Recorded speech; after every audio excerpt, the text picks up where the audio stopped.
ഈ ഒരു ക്യാൻഡലിൻ്റെ ഇന്നലത്തെ ഡേ ക്യാൻഡലിൻ്റെ ഹൈ, ഈ ഒരു ഹൈയിൽ തന്നെയാണ് നേരത്തെ നമുക്ക് ഈ ഒരു ക്യാൻഡലിൻ്റെ ഹൈയിലും വന്നിരിക്കുന്നത്. ഇവിടെ ഇത്രയും സെല്ലിംഗ് പ്രഷർ ഉണ്ട്. ഇവിടെ നിന്ന് എപ്പോഴാണോ ഈ ഇന്നലത്തെ ഡേ ഹൈ ബ്രേക്കൗട്ട് കിട്ടുന്നത്, ഏകദേശം എനിക്ക് തോന്നുന്നു 652 25 650 ലെവൽ മുകളിലോട്ട് എപ്പോഴാണോ ബ്രേക്കൗട്ട് കിട്ടുന്നത്, മാർക്കറ്റ് ഇവിടെ നിന്ന് വലിയൊരു ഗ്രീൻ ക്യാൻഡിൽ ഫോം ചെയ്യാനുള്ള സാധ്യത വളരെ കൂടുതലാണ്.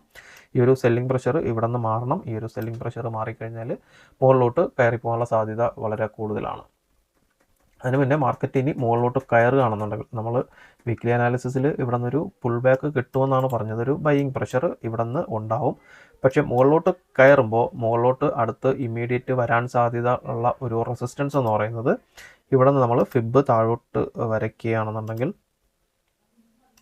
ഈ ഒരു ഹൈ ടു ലോ നമ്മൾ എടുത്താൽ ഒരു പുൾ ബാക്ക് കിട്ടുകയാണെന്നുണ്ടെങ്കിൽ ഈ ഒരു ലെവൽ കൃത്യമായിട്ട് ശ്രദ്ധിക്കുക. ഏകദേശം 25,800 ലെവലിൽ മാർക്കറ്റിൽ ഒരു സെല്ലിംഗ് പ്രഷർ വരാനുള്ള സാധ്യതയുണ്ട്. 25,712 25,807 ലെവലിൽ മാർക്കറ്റിൽ ഇന്ന് മുകളിലോട്ട് മാർക്കറ്റ് കയറുകയാണെന്നുണ്ടെങ്കിൽ 800 ബ്രേക്കൗട്ട് കിട്ടുകയാണെന്നുണ്ടെങ്കിൽ ഈ ഒരു ലെവൽ എന്തായാലും ചെറിയൊരു സെല്ലിംഗ് പ്രഷറിനുള്ള സാധ്യതയുണ്ട്. മാർക്കറ്റ് മുകളിലോട്ട് കയറുന്ന സമയത്ത് ഈ ഒരു ലെവലിൽ സെല്ലിംഗ് പ്രഷർ ഉണ്ടാവാനുള്ള സാധ്യതയുണ്ട്. കാരണം ഇവിടെ നിന്ന് 50% മിറ്റിഗേഷന് മാർക്കറ്റ് മുകളിലോട്ട് പോകുന്ന സമയത്ത് ഇവിടെ നിന്ന് ഒരു സെല്ലിംഗ് പ്രഷർ ഉണ്ടായില്ല എന്നുണ്ടെങ്കിൽ, ഇവിടെ ചിലപ്പോൾ മുകളിലോട്ട് കയറിയിട്ട് ഒരു സെല്ലിംഗ് പ്രഷർ വന്ന് പിന്നെ തിരിച്ച് ബ്രേക്കൗട്ട് കിട്ടുകയാണെന്നുണ്ടെങ്കിൽ നമുക്ക് ഡേ ക്യാൻഡിൽ പുതിയ ഹയർ ഹൈ ഫോം ചെയ്യും.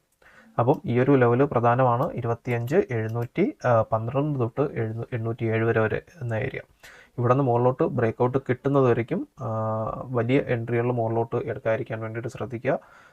ഇത് ബ്രേക്കൗട്ട് കിട്ടിക്കഴിഞ്ഞാൽ പിന്നെ വേണമെന്നുണ്ടെങ്കിൽ 26,500 വരേക്കും നമുക്ക് ലോങ് പോകാൻ പറ്റും. ഫ്യൂച്ചേഴ്സ് ചെയ്യുന്നവർക്ക് ലോങ് പോകാം 26,500 വരേക്കും. ഈ ഒരു ലെവൽ ഏകദേശം 25,800 മുകളിൽ മാർക്കറ്റ് സസ്റ്റെയിൻ ചെയ്യുകയാണെന്നുണ്ടെങ്കിൽ പിന്നെ അടുത്തൊരു 700 പോയിൻറ്റിൻ്റെ റാലി മാർക്കറ്റിൽ മുകളിലോട്ട് നമുക്ക് കിട്ടും.